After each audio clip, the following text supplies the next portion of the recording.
Struggling with debt? Bills, loans, credit cards? Need a way out? Knock your debt out with Debt KO. Free, impartial advice on all your debt matters.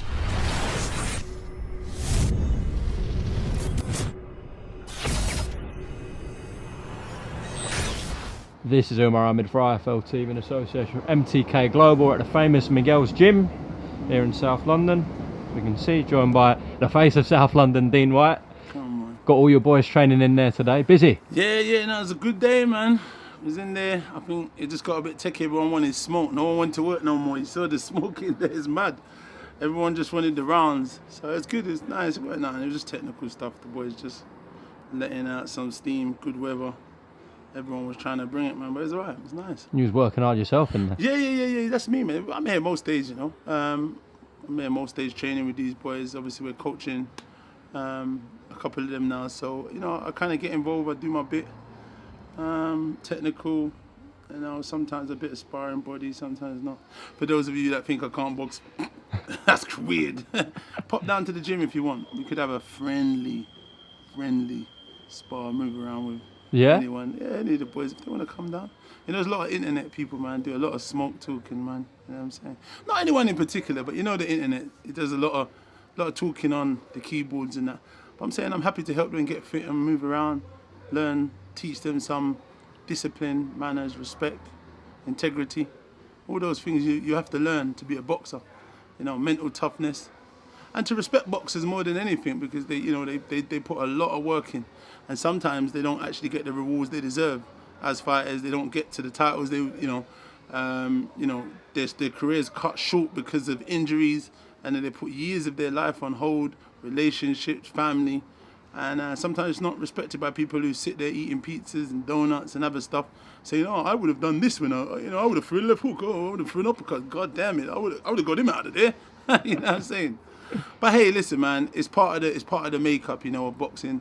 You know, it's an opinion sport, and you know, we've got to respect it both ways. I mean, I think it is good if there are people who are like that, they should go into the gyms and, you know, do stuff and practice and kind of live a life in the boxer's shoes and kind of respect the hustle, respect what it takes to be an athlete and what they got to go through, dieting, training, 3 times a day, sacrifice, you know what I mean? So it's just one of them. Dean, of course, we had big news yesterday, confirmation of your brother's rematch with Alexander Povetkin. Let's just go back to the first fight itself.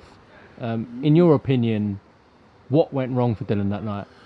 Do you know the funny thing? It's kind of a mad one. Look, I did an interview with, who did I do an interview the day before? Oscar? Yeah, Oscar. I did one with Oscar the day before, and I said, you know, I made them aware that, you know, that is one of the things that was concerning to me, that, you know, potentially we're all talking about the left hook, and watching some of his fights, I noticed he likes to feint and come under with the uppercut. That was a concern. Obviously, the difference is because of COVID-19, things are different. There was only a select amount of people that could go into the bubble and so on. I didn't put myself forward because, you know, I was busy anyway, but I wouldn't want to be in that anyway, to be honest. But you had to do your testing, you had to stay there for a certain duration. I like to come and go as I please, to be honest. So, you know, that's probably that is the first fight that I've not been there to be able to give an assessment or opinion and break down stuff and say stuff. Not to say that's got anything to do with the bearing of how it would have went, but I mean, you know, I'm there. Even when I got there, I was at the fight, I was at ringside, and I said, you know, I do hope these guys can see what's actually occurring, because what I took from, as soon as the opening bell went, I noticed he was working to the body a lot. And that was something totally different. I spoke to Dillian after, and he said, "Oh, he does that." And I said, "Nope, he doesn't." I watched his fights all week, and I went back and watched fights from all the way to Takam and beyond. And he goes to the body, but it was like an obsession, if you get my meaning. Left to the body all the time. He was going to the body, but that was a smart plan. So that was part of the plan to draw the hand down. So what it was is, Dill was going to start thinking about coming down here and then bringing his hand back up here, coming down here, and that's how he tricked him with the feint. By the time Dillian brought his hand down to protect the body. Yeah, exactly. So you saw where the trap was, but, you know, listen, at the end of the day, Dillian was boxing brilliant. He was boxing to a game plan, you know, and obviously the advice in the corner, which I was told and then I heard afterwards, was sound advice, you know what I mean? There was a couple of things that he was doing in there, probably, and I actually shouted it from ringside. I said, listen, he's jabbing in and kind of leaning in a little bit too much. So, like, man was throwing the uppercut and kind of missing and throwing big shot. And Dill was evading the shots quite nicely. The reason why when I say luck, I don't mean luck because he's got technique and experience. I mean luck in the positioning and steps that accumulated to get the jackpot. Do you get what I mean by that? In terms of Dill had to make the initial mistake for him to, come underneath and get the shot. Which I suppose he capitalised on it, didn't exactly. he? But it's disrespectful to say luck, but it was an amazing shot. It was set up well, but I mean at the same time, I don't think the positioning where Dill was, it wasn't the right shot to throw, and as far as I'm concerned, you know what I mean. So, I mean, listen, they got to run it back anyway. Listen, Dill knows what to do when he's in there. He was in there, he was boxing, the jab was working great. There's things to take away. You look at things and we say, Povetkin looks like he's tired. He looks like he ain't got much left, and he's always comes back and he's got a lot of energy. If you notice it in the Hunter fight, in the AJ fight, many fights he looked like he might have been on the way out, and he still he was ready. He was breathing hard from the first and the second round, but he manages to get the rounds done. Takam, he pulled out that shot. Exactly. Yeah. So the experience is there, and he showed it again on the night, and it was heart wrenching. It was devastating sitting there at ringside because I just felt we was in a saleable lead, and that wasn't on the cards in terms of how the run of the play of the fight was going. Your boy Kieran behind us. Yeah, you get me. So what it is listen, anything can happen in heavyweight boxing, and as we saw, it did. So it's one of them. But I mean, the run of the play of the fight, how it was, I'm not gonna lie. From round 4, most people would have said the writing was on the wall for Povetkin. If there was a bet and someone put it in front of you right there and then and said, listen, I'm going to give you £1 million. I think Dill's going to stop this guy in the next round. Most people would have said, you know what, I'm going to put my money on that, because how the fight was playing out, we'd assume, we don't want to assume, make it arse out of yourself, because we would have, I'd have lost my house. But I mean, that's how confident we would have been in that position. But, you can't write anyone off. You can't write off a former Olympian. And he showed his durability, and he's done it countless times. But one thing I know about Dillian, he's very resilient, he's very strong-minded and strong-willed, and I'm sure he's going to rectify any holes and make the slight adjustments that he needs to. And he might bring out more of a little bit of a killer instinct. I felt like, there was times where he could have pressed on the gas a little bit and he didn't. He chose to be smart. But sometimes you got to look at that, because you're in there with the pedigree you're in there with. Mm. And when you're looking at Dillian's pedigree, I think to be outboxing, to be dominating a former Olympian gold medalist, to be outboxing someone of that caliber and winning kind of quite comfortably, with the experience, minimal experience he's had, that shows he deserves to be in and around the argument and the conversation. But listen, he's got to run it back. He lost that one, 1-0. Now he needs to go back, and he just needs to, and they're going to go back in camp. They're over there now. I know he's ticking over. And they're probably going to get the show on the road now. It's good that it's announced. He just wants to get back in there and do his stuff, Even when I was over there in Portugal, the training, the guys, the sparring was good. He looked strong. He was doing multiple rounds, 15 rounds and stuff. So his fitness was never in question. His skill sets never in question. Obviously, it was just hit with a peach of a shot. It was a brilliant shot, and it was set up nicely. I think it was the momentum of his force coming forward and Povetkin's slip and then countering, so it doubled up it compounded the pressure in the shot. So I mean, listen, anyone that would have put out a rhinoceros, a donkey, whatever you want, whatever would have been in front would have been going to sleep.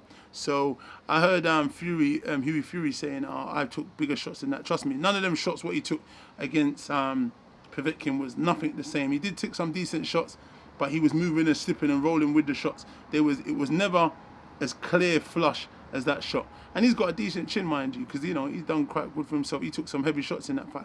But we must respect the game and say what it is. Anything it is, I don't hide, I don't jerk, I don't pretend. At the end of the day, listen, what's right is right and what's wrong is wrong. The shot was a brilliant shot, and he got hit with a peach of a shot, and he went to sleep. He was actually gone before he even hit the canvas, and I was like, what the hell? I was like, blood, fuck.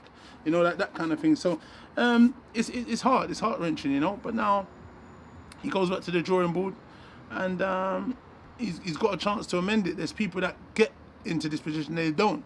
It could go one of two ways. We could have, there's many champions that's come back from devastating losses and came back to run it back and win, or you've got some people like Price that done the rematch twice and lost on both accounts, and that was really devastating for his career going forward. Because I don't believe he's ever recovered in his career and managed to go. Because he was, when we was coming up and coming through the ranks, he was the guy that everyone was talking about. David Price was the man, the big punching white hope that Maloney had, and they were singing whistles and bells about him. And those two defeats, they casted him away to sea, So it is a dangerous one. So, if you look at the hands, but listen, what can you do? Feels like a man that doesn't want to hide. He either said, listen, win, lose or draw, he's going to come and put it on the line for the fans and try and either knock someone out. And in blood, what's happened there? I think that was a punch bag. It burst. Oh. Wow. Yeah, that was crazy, isn't it? Win, lose or draw, he's going to put it all on the line and try and give the fans a good show. In that case, he came up short, but he's going to run it back and try and get redemption. One comment I just pick up from you that you mentioned earlier. Easier us to say that Dillian should have jumped on him, etc. But then if they started trading up and he got knocked out anyways, we'd be saying, oh, why did Dillian rush in? Absolutely. And yeah. This is boxing, though. This is what we're talking about, opinions and stuff. But what I would say, I believe there could be educated pressure applied where you open up and you're still, you're mindful of what's coming back. You know what I mean? If you're slipping or pulling, count, like little things there, But listen, like you said, it's well easier on the safe side of the rope saying whatever we want to say. You know what I mean? When he was in there, he was told by the corner. And he went out there and done what he had to do. Let me ask you, you're in management at the moment. Obviously, you don't look after Dillian, but you look after fighters, etc. Now, from a fan perspective, it's brilliant because he keeps giving us fights like Joseph Parker, Oscar Rivas, Chisora, Povetkin. But from a business point of view, not a fighting point of view, because we know Dillian will fight anyone. He's proved that over his career. But from a business point of view, it's easy to say after the loss, but was that a really unnecessary fight to take? Many people said it was a very risky fight, but that's what the can man, Dillian Whyte and the team do. They take risky fight after risky fight, and when you're talking about the business, this is a business of money and finances and legacy in terms of trying to be one of the ones when history and the books are written to be one of the guys at the top to say they fought everyone and done it, and obviously getting paid handsomely. If you look at the pay-per-view numbers they've sold, I think it was over 300,000. You do the maths, what kind of figures, were made. And there's not many people in boxing that are making that kind of money. You know what I'm saying? There's What's up? No, I'm watching it. No, he's looking at the bag. So I was just. Oh yeah. Yeah. So I mean, listen, all the fights. After every single fight, Lucas Brown, they said, "Oh, this is risky. Why are you taking this fight?" After second Chisora, why are you taking that fight? It was a hell of a fight. But I'm asking for this one because the WBC confirmed that he will face the winner of Wilder Fury 3. Yeah. Well, listen, I'm not going to lie. I can't pretend to know the answers. I don't know even if we had a conversation about it. Going back, my mind's probably a bit frazzled, if truth be told. That's the boxing game. I guess getting punched on the chops a bit too much. But I mean, listen, this is a business. These boys are here to make money. And obviously you're going to have to take risks because all of the fights are risky. Even the Oscar Rivas fight was risky. He went down, he got back up. Joseph Parker fight was very risky also. He went down in the last round and had to hold on. And that's experience. People are talking about, oh, he got hit, he went down. Joseph Parker went down as well. And then he used his skill. He used part of the boxing attributes is being able to hold. If you don't know how to hold and tie up in boxing, you're going to take a lot of punches and you're going to come unstuck. You know what I mean? A lot of people should work on a bit more of that in the gym. Instead of tucking up because even when you're tucking up and taking them shots, you actually feel those shots. Those thudding shots, what they're hitting people with, you feel them. You know what I mean? So, it's things people need to work on. And but listen, like I said, I think he's done exceptionally well with his career. They've taken hard fight after hard fight. They've come on top, and they've been the recipient of spectacular knockouts, great wins. So on this day here, it didn't end so well. And it was like I said, it was a bitter pill to swallow at that time. And then I went back to the hotel, I was chatting to them. He seemed alright. He was like, he was just like, it was just one of them. He was just like, listen, man, we'll run it back, man. Don't worry, bro. We're gonna get them. We're gonna run it back. And he was talking about the rematch immediately. So we knew his mindset was clear. He's gone back and he's assessed it. They've worked out the deal. They've got the deal done, and now the announcement's here. So now we got to kind of get himself sorted. I always say we because obviously the journey is, you know, it's a team effort. It's not called Dillian Whyte. It's Dillian Whyte team. You know that. So there's many accumulations of people that put things together to make, you know what I mean, make everything go down. They always say it takes a village to raise a kid. It's the same in a team. There's more than one person that puts an input for them to be victorious. Physios, dietitian, nutritionist, strength and conditioner, many people, masseuses, many people in the team. It's team. It's not I in team. So I always say we because in accumulation, everyone plays their part. I do my part. People do their part. At the minute, obviously, I'm not in camp as much because I've got my own boys and I'm managing my own guys and train. But I make sure I make time and go over there also and give them the advice. We talk most days and stuff. But like I said, I think for this fight, I will go over there again, maybe for a couple of weeks like I did last time, and make sure, you know, I feel like they're picking up on the right things, what to look out for, because I don't know, I can't, like I said, I feel that shot was 1 in a million. I know he's gonna throw it again, but it's just, you know, I just felt like some of the time when he was on the ropes, some of those kind of things, maybe you'd want to cut out, staying on the ropes too long, taking unnecessary body shots, because I think if he takes away the distance and the body shots, it's going to leave Povetkin in a vulnerable position, because then he's not going to be able to open up, coming up with the uppercut and the hooks.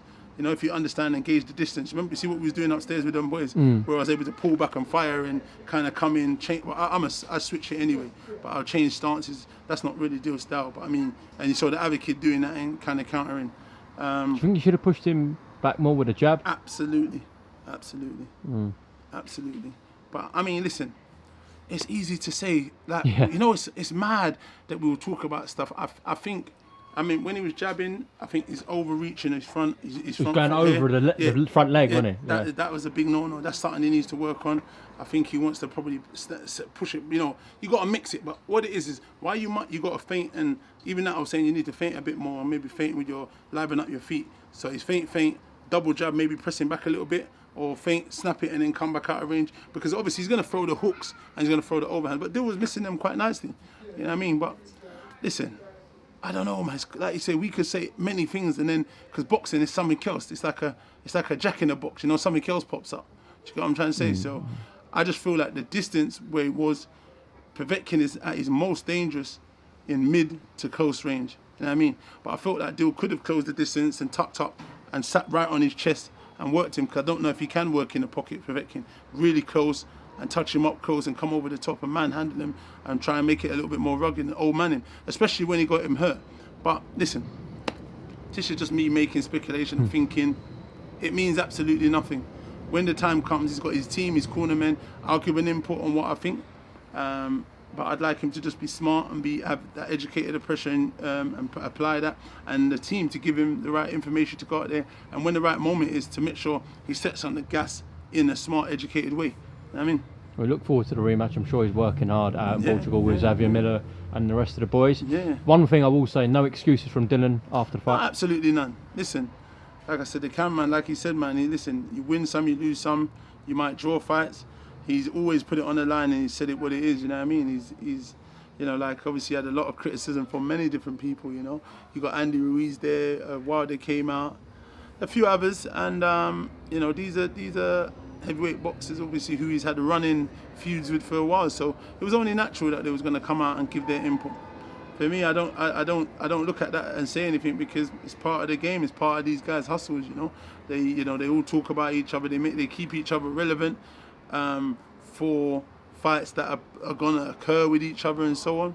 And it makes it interesting. Fans have something to read about online, something to comment about and talk. Listen, through the COVID-19, look, I think this is actually our first meeting up. We've done loads of interviews. We've done a few online. Since the whole pandemic thing. This is, you're right. Yeah, this is our first time meeting up. We've done obviously a few on, was it? Zoom and Skype. And Zoom and Skype. And it's the same for many other channels. And obviously it was a little bit quiet. But like I said, I've been training my guy literally throughout the whole of the pandemic. And now we're in a position, hopefully he'll be out shortly also. So let's see what happens in the next few weeks, man. Obviously, you got the likes of Usyk and Chisora's coming around. I heard there's a date looming of October the 31st potentially.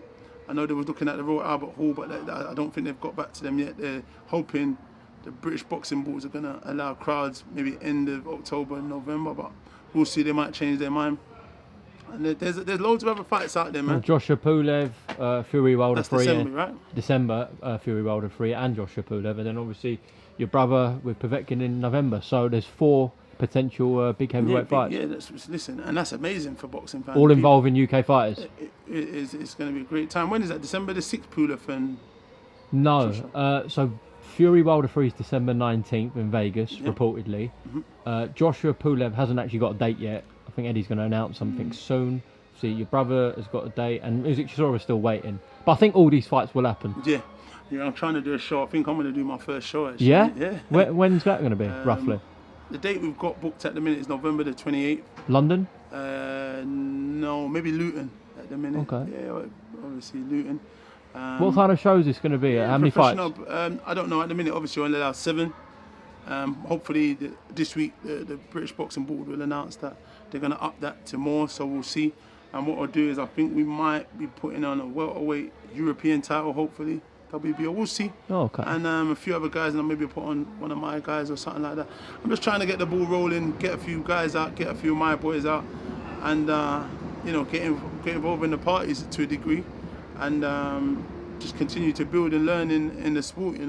I've got a nice team that work around me and stuff. So yeah, we're just literally doing some stuff. I've got a meeting tomorrow, so potentially to go and look at a venue to do the press conference, which I might do in October. Give me a shout. I'll come down to the show. Definitely. Yeah, definitely. So yeah, just listen. There's loads of stuff working. Got a lot of boys going out. I'll make some announcements soon. Hopefully November. Got a boy going to fight for a title in November. I'll probably make an announcement hopefully soon. Another boy should fight on Matchroom hopefully. Pro debut potentially. Yeah, pro debut, and then I've got another one fighting on a few of them on Warren, Matchroom, and I'm actually maybe have a girl soon as well. Yeah. Literally so I don't know. There's things going on, man. A lot going on for you. Yeah, absolutely. Even the music's going great. Everything's literally going great. I'm just grafting. You know what I mean? Listen, you don't get anything by not grafting and not putting your work in. There's no easy shifting, nothing in life, you know what I mean? So I'm just literally working. I'm in the gym all the time. Any good talent out there, come down. You can move around with the boys and down here, yeah. Test yourself, you know what I mean? My girls. Anyone who wants to come and understand about boxing and get yourself taught some manners, come down on my gills, get yourself in the ring, you know what I mean? And learn what the fighters go through, man. Put yourself through the paces, man. You know what I mean? So. Okay, on that note, Dean Whyte, thank you very much for talking to IFL Absolutely. TV. And I'm sure we'll catch up soon, all right? God bless. Excellent. Thanks very much. Struggling with debt? Bills, loans, credit cards? Need a way out? Knock your debt out with Debt KO. Free, impartial advice on all your debt matters.